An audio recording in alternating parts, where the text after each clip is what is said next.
it actually did get colder overall today, and there is a snow warning for this week too. Let's see if it happens.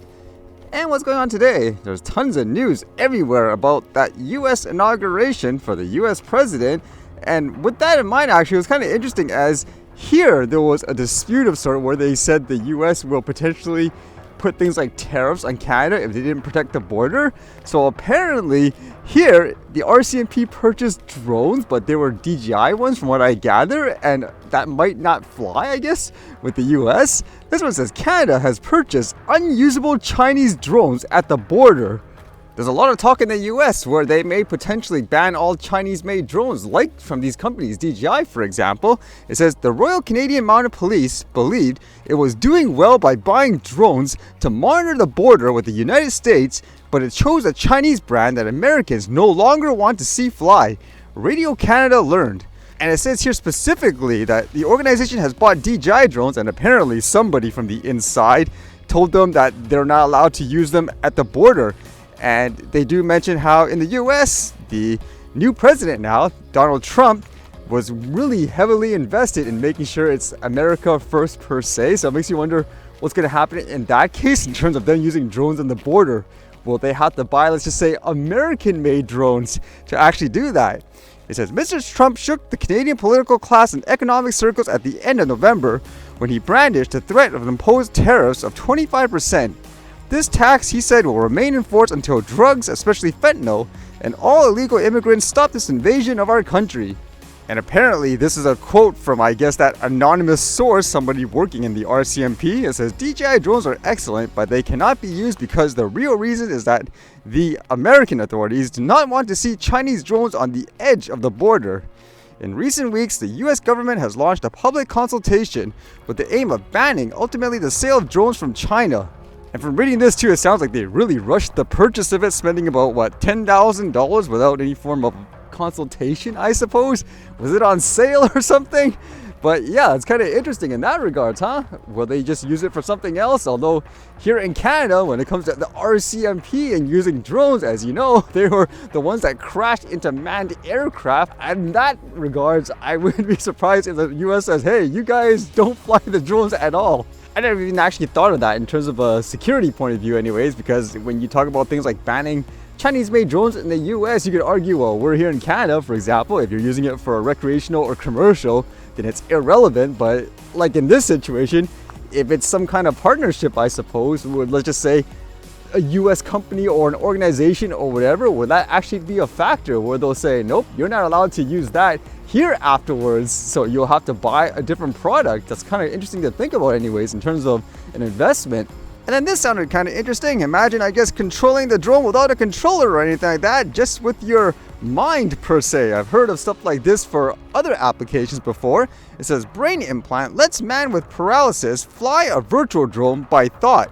A man with paralysis was able to fly a virtual drone through a complex obstacle course simply by thinking about moving his fingers with signals being interpreted by an AI model. A man with paralysis who had electrodes implanted in his brain can pilot a virtual drone through an obstacle course simply by imagining moving his fingers. His brain signals are interpreted by an AI model and then used to control a simulated drone. Brain-computer interface research has made huge strides in recent years, allowing people with paralysis to precisely control a mouse cursor and dictate speech to computers by imagining writing words with a pen. But so far, they haven't yet shown great promise in complex applications with multiple inputs. Now, Matthew Wilsey at the University of Michigan and his colleagues have created an algorithm that allows a user to trigger 4 discrete signals by imagining moving their fingers and thumb. The anonymous man who tried the technology has tetraplegia due to a spinal cord injury and had already been fitted with a BCI from BlackRock Neurotech, made up of 192 electrodes implanted in the area of the brain that controls hand motion. These were sufficient to allow the user to control a virtual drone by thought alone, and with practice he could skillfully pilot it through an obstacle course. Well, that's kind of interesting and good, I suppose, making it more accessible. It's not just for drones, it's for other applications as well, which would be, I guess, great for people suffering with any kind of handicap or disability in that regards.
All right.